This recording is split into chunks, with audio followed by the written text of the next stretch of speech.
Bonjour à tous, j'espère que vous allez excellemment bien. Aujourd'hui, on se retrouve pour parler biathlon, pour faire le débrief de deux poursuites en ce 16 décembre. La poursuite dames, la poursuite hommes, avec des belles choses du côté des Français. Ça a été plus compliqué du côté des garçons. Et on va revenir sur tout ça. N'hésitez pas à vous abonner à la chaîne, à réagir dans les commentaires, à mettre un pouce bleu, à partager la vidéo sur les réseaux sociaux, notamment auprès de vos proches. Je pensez que ça peut les intéresser. N'hésitez pas à aller voir les top 10 du côté du cyclisme, à aller voir ce qu'on a fait du côté de la voile, et puis à aller voir le biathlon. Il y a toutes les vidéos des précédentes compétitions, notamment Östersund et Orfilsen.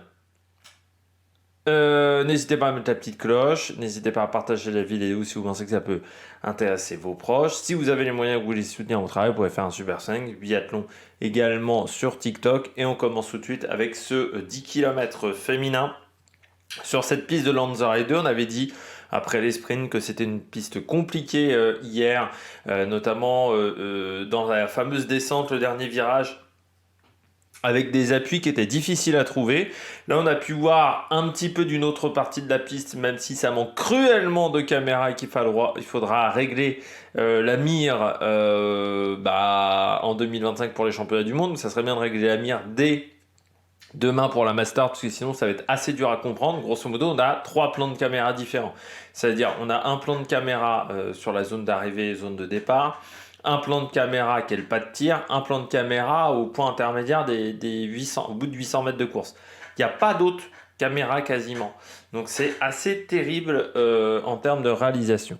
On commence par la course féminine avec la victoire, le doublé. Après Lou Jean Monod, c'est une deuxième fille qui arrive à faire ça pour la première fois de sa carrière. C'est Justine Brezaz qui avant-hier, pardon, c'était jeudi, avait fait un très beau sprint. Et ben ça s'est poursuivi avec cette poursuite très rapide sur le temps de ski. Sur les tirs, elle fait un 17 sur 20. Alors c'était pas parfait sur le tir, mais personne quasiment n'a rendu une copie parfaite à part Vanessa Voigt dans le top 20. Je crois qu'il y a aussi une Ukrainienne dans le top 20. Et sinon, ça a été très compliqué au tir, alors que les conditions semblaient pas très difficiles.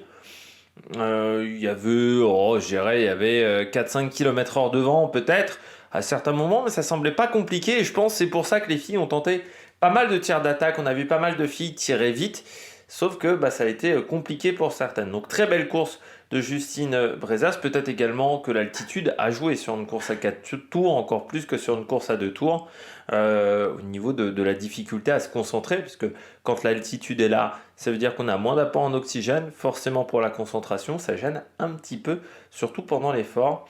Ça gêne pas qu'au niveau des muscles, on va dire des cuisses, des bras, ça gêne également au niveau de la tête, le manque d'oxygène. Donc Justine, qui a fait un 17 sur 20, qui confirme son bon sprint, qui finit très bien l'année 2023. On verra demain du côté de la Mastart, mais de toute manière, ce week-end à la Lanzarote 2 est tout à fait réussi. Puis on a réussi à faire le doublé français avec Julia Simon. Toujours un petit peu en retrait sur les skis par rapport à l'année dernière, même si on sent que sur cette troisième semaine, c'est quand même mieux que sur les deux premières. Surtout du côté d'Östersund, où ça semblait très compliqué sur les skis. Là, ça va mieux. Vraiment, on sent que la forme monte et je pense qu'à partir de janvier, ça va être très intéressant du côté de Ruhpolding, du côté d'Oberhof. Notamment et dans Tols aussi, où ça devrait vraiment le faire, avec donc une Julia qui monte en puissance. 18 sur 20, c'est dommage, c'est 2 erreurs sur le premier debout, parce que c'est là où elle perd la course, c'est là où elle peut pas matcher avec Justine quand elle ressort du pas de tir. Donc voilà, c'est dommage, c'est 2 fautes sur ce premier debout, parce que voilà, ça l'a un peu ralenti dans sa remontée. Troisième, c'est bien, encore une Norvégienne, Skogan désormais, qui a fait également un 18 sur 20, mais qui finit quand même à une 13. Donc vous voyez quand même la démonstration de Justine Brezaz, à part Julia Simon qui a tenté de s'accrocher, personne n'a réussi à tenir. Donc Skogan qui était 6 lors du sprint, donc il prend une belle troisième place. Francis Capreuse, dommage, le coucher, une petite faute à chaque fois. Peut-être aussi qu'elle voulait attaquer fort sur ses tirs couchés parce qu'elle savait également Francis Capreuse que ça allait être compliqué derrière sur la course J'ai pas regardé son temps de tir 1. Je sais pas. Shooting time. Euh,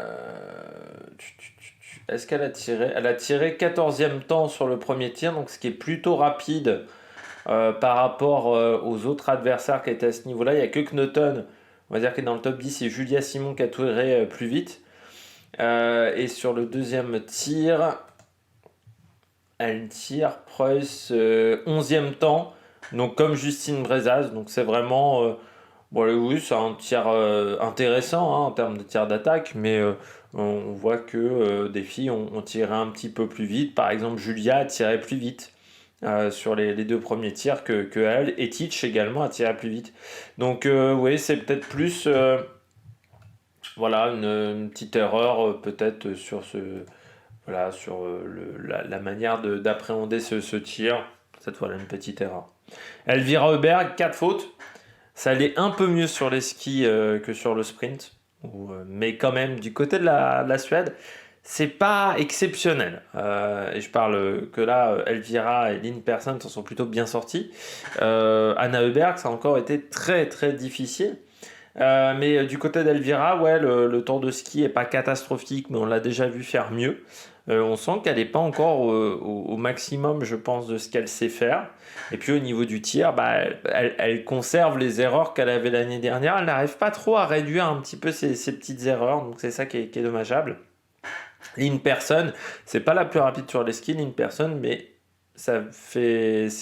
Là, on a retrouvé peut-être un peu de stabilité au tir avec un 18 sur 20 qu'elle avait du mal à réaliser sur les courses précédentes, vraiment des courses où il y avait peu d'erreurs. Vanessa Voigt, belle remontée de la 21e à la 7e place avec un sans faute. Qu'elle montre que c'est l'une des plus performantes au tir. Hein. Vanessa Voigt, elle tire vite, elle tire de manière précise, donc ça se confirme. Elle finit donc 7e devant Etich, 19 sur 20, donc à tirer vite, hein, comme on l'a dit. Etich, Davidova, 19 sur 20, c'est mieux que les courses précédentes pour Davidova, donc peut-être que on commence à trouver la solution. Et puis Merkushina pour l'Ukraine, belle nouvelle. Pour les Ukrainiens, on avait une américaine sur le sprint. Là, c'est une Ukrainienne qui prend la 10e place. On retrouve ensuite Heikki Gros. C'est un petit peu compliqué pour les Suissesses sur cette 3e semaine, parce qu'elles avaient fait vraiment des choses un peu meilleures. Petrenko, les deux Ukrainiennes qu'on connaissait pendant longtemps au sol. Mona Brorson, 18 sur 20, 13e. Vitozzi, qui s'est écroulé sur son deuxième coucher, mais comme ce qu'elle faisait il y a 2 ans, vraiment, où elle nous avait fait une saison au moment des Jeux de Pékin, où parfois elle faisait quasiment 5 erreurs sur 5 tirs.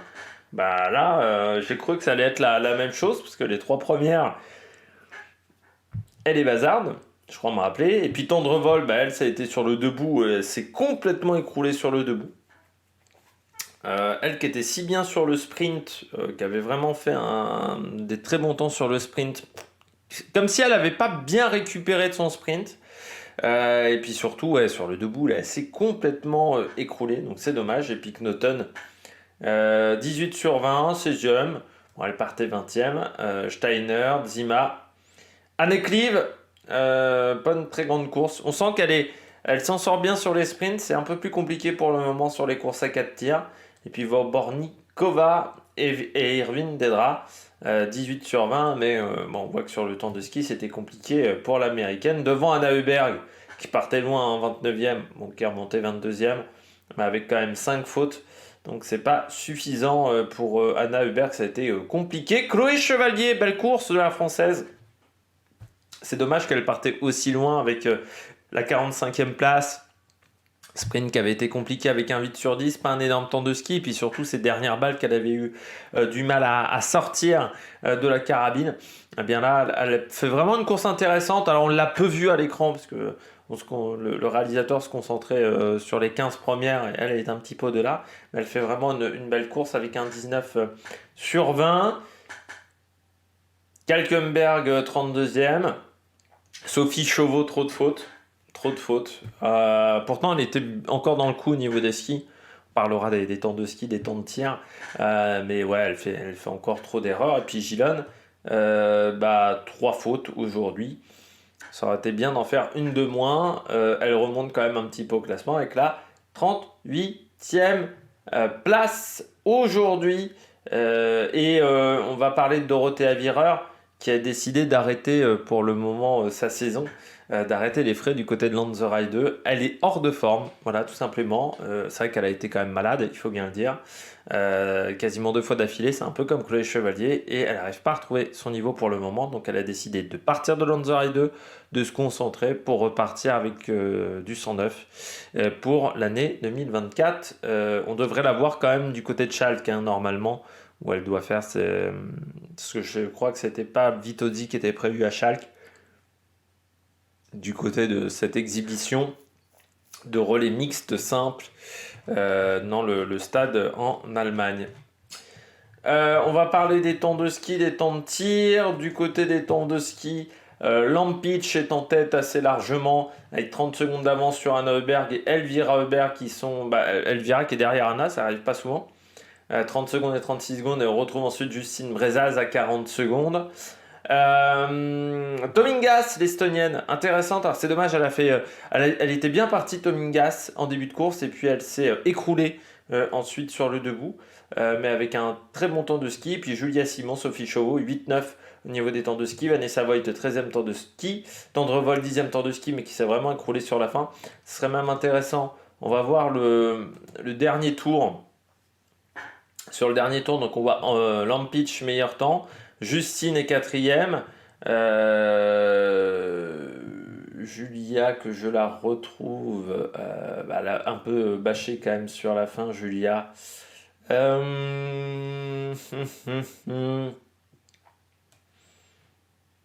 Perdu Julia Simon encore. Julia Simon, 31e temps de ski sur le dernier tour. Chloé Chevalier et Guigona, 32e à égalité.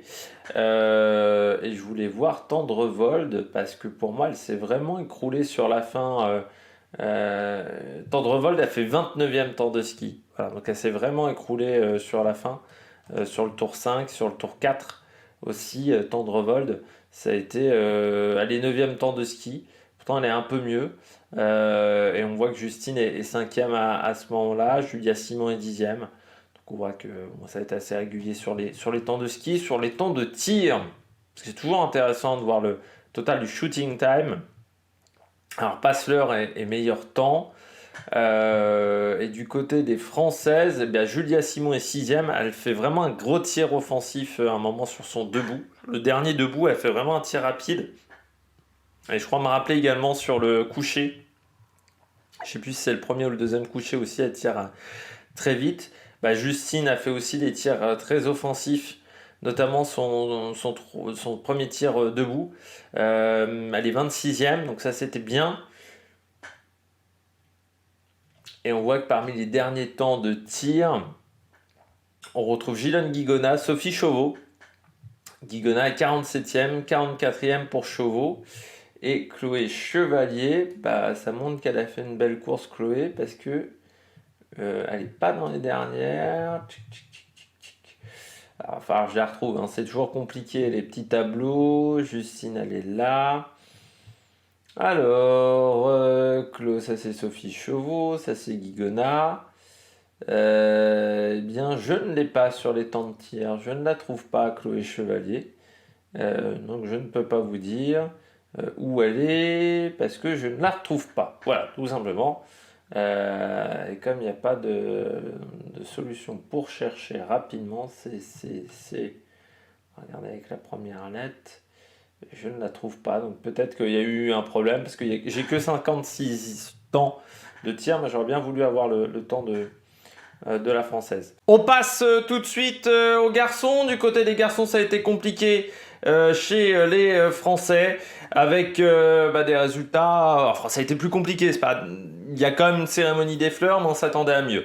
Surtout qu'il y avait de la place parce qu'on voit Johannes Beu, il était fort sur les skis, mais sur le tir, c'est pas encore parfait. Sur le debout, j'ai eu peur du côté de Johannes Beu, qui nous en fasse pas 3, mais il a réussi à s'en sortir. Là encore, on a vu pas mal d'erreurs dans le top 10 de cette course, pendant les conditions de vent, semblaient pas catastrophiques sur le pas de tir, donc je pense qu'on a tenté l'attaque au niveau du tir.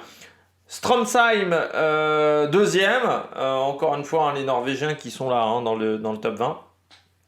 dans le top 10 surtout, avec c'est bien pour Stromsheim, qui est un peu parmi les derniers avec Swarum, donc ça fait partie de ces coureurs qui sont un peu plus sous pression qu'un Johannes Beu pour rester en Coupe du Monde et pas redescendre dans l'IBU Cup, donc là c'est un très bon résultat pour lui. Et puis Sturla, troisième, course à 19 sur 20 de côté de Sturla, mais un temps de ski qui n'est pas suffisant pour le Norvégien. Pas de grande condition physique encore par rapport à ce qu'il était capable de faire l'année dernière. Pontiluoma, encore une fois, une course où il n'arrive pas à faire un sans faute. C'est dommage parce que les jambes sont bonnes. C'est peut-être l'un des rares Suédois à s'en être sorti du côté de Lanzerheide 2, que ça soit fille et garçon. Ça, c'est un petit peu dommageable.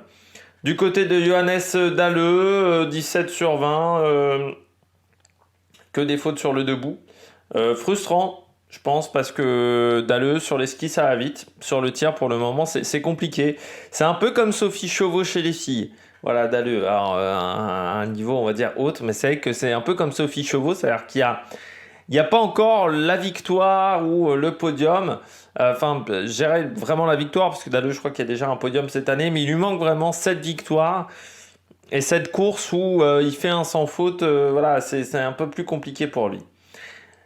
Quentin Fillon-Maillet, 17 sur 20 pour le français. Les deux premières fautes sur le coucher, elles sont... on est sur des fautes en plus récurrentes depuis le début de saison, c'est-à-dire une en haut, enfin voilà, deux complètement à l'opposé et qui sont complètement ratées. Donc Quentin, il a vraiment du mal sur le coucher. Ça fait 2 ans voilà, que son coucher ne se passe pas correctement. Après, bon, il fait une erreur sur le debout, mais je dirais que 9 sur 10, c'est tout à fait correct. Là, c'est les deux d'affilée sur le même tir. Là, c'est un petit peu plus compliqué. Philippe Horn, dommage. Dommage cette dernière faute également sur le debout, parce qu'il était, on va dire, plutôt dans le bon train pour aller, pourquoi pas, chercher une quatrième place, qui aurait été un très bon résultat pour lui. Donc ça, c'est un petit peu dommageable, voilà, avec 3 fautes. Tarier, qui s'était un peu raté sur le sprint, on n'en avait pas parlé hier. A retrouvé un petit peu des couleurs pour le leader de la compétition. Enfin, maintenant, ça va être Johannes, qui va avoir le dossard jaune. Mais Tarier, oui, qui s'en est bien sorti quand même aujourd'hui, malgré encore des fautes. Mais sur les skis, ça va vite du côté de Tarier. Johannes Kuhn, Justus Trello, du côté des Allemands, c'est dommage. 4 erreurs quand même pour Johannes Kuhn, donc 3 places de perdu. Par contre, Justus Trello, lui, en a gagné 8. Avec un 19 sur 20, c'est le meilleur résultat dans ce top 10. Eric Perrault, dommage sur les skis, ça va vite, hein, Eric. Par contre, au niveau du tir, aujourd'hui, c'était beaucoup plus perfectible que la veille. Alors, la veille, il avait fait un 8 sur 10, mais plutôt intéressant avec 2 fois 4 sur 5. Là, il y a il y a trop de fautes sur le coucher, donc peut-être un peu de précipitation où il a tenté de vouloir revenir à tout prix. Peut-être qu'il a fait une erreur. Niklas Hartweg, 19 sur 20, 12e, 13e Florent Claude avec un 18. C'est bien hein, pour le Belge, 2 bons résultats, 13e place. Christiansen, le Norvégien, il a complètement raté son dernier debout. C'est pas la première fois qu'il nous fait ça. On peut, je crois, me rappeler Christiansen. Donc, c'est un truc qu'il devra corriger quand il est à la bagarre comme ça, parce que là, ça lui plombe complètement sa course, alors qu'il était bien revenu dans le top 6.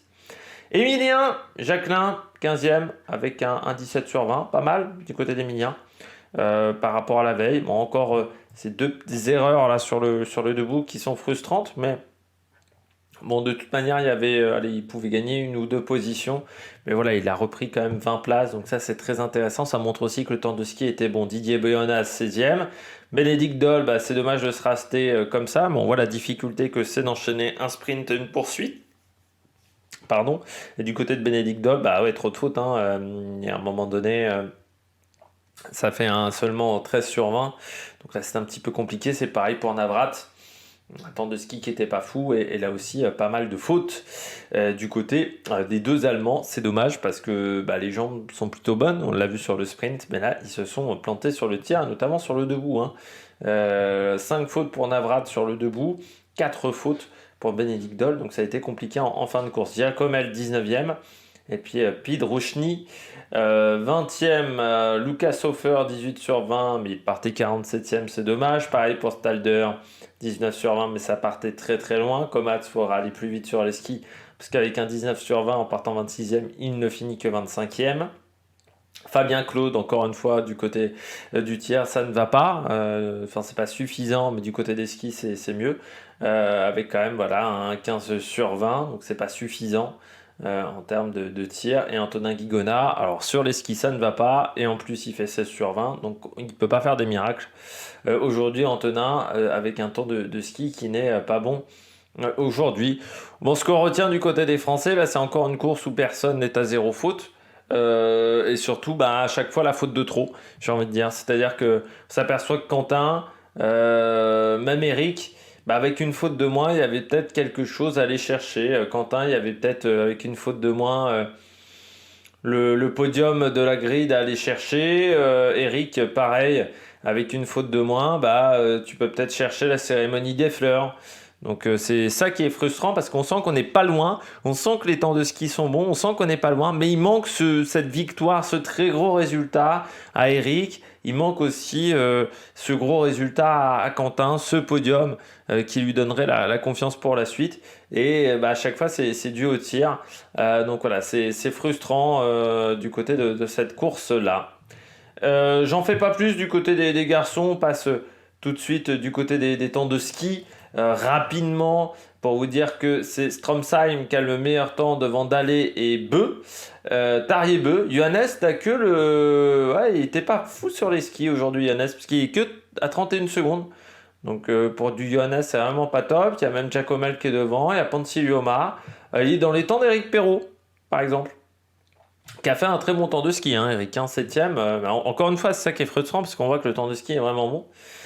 Pour lui, Emilien a fait le 11e temps de ski. C'était un peu plus difficile pour Quentin, mais c'est pas catastrophique non plus. Il fait 14e temps de ski, juste devant Fabien Claude qui est 15e temps de ski. Donc on voit qu'on a tous nos Français, sauf enfin nos 4 des 5 Français sont quand même dans le top 15 au niveau des temps de ski. Donc c'est très très très bien. Il n'y a que les Norvégiens qui font mieux dans ce domaine-là. Le problème, c'est qu'on concrétise pas en termes de résultats parce qu'il y a trop de fautes au tir sur le sprint et sur cette course-là. Donc il va falloir travailler là-dessus parce que bah, sinon ça va être compliqué cette année. On sait qu'il y a eu des modifications sur l'entraînement, mais il va falloir trouver des solutions au niveau du tir. Et puis qui je vois également, Antonin Guigona, voilà, je voulais vous parler d'Antonin. 47e temps de ski, donc quand je disais que ça allait vraiment pas du côté du temps de ski, il y a peu de concurrents qui ont fait plus long que lui. On passe au shooting time. Du côté du shooting time, c'est Renals, le Canadien, qui a fait le meilleur temps devant Simon Eder. Quentin Fillon-Maillet donc fait le 3e temps de tir devant Eric Perrault et Mignon Jacquelin. Parce qu'ils font un tir instinctif. Donc un tir instinctif, ça demande moins de temps.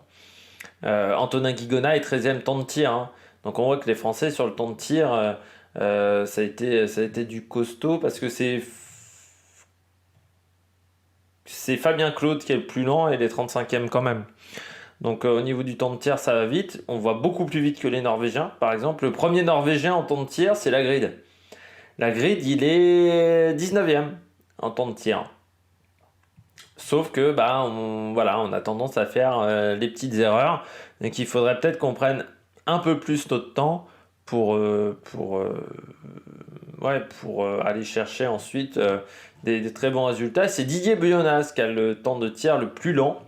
Et il perd quand même 39 secondes rien que sur la phase de tir. Donc c'est quand même beaucoup. Mais on voit Tarier Beu est 43e en temps de tir.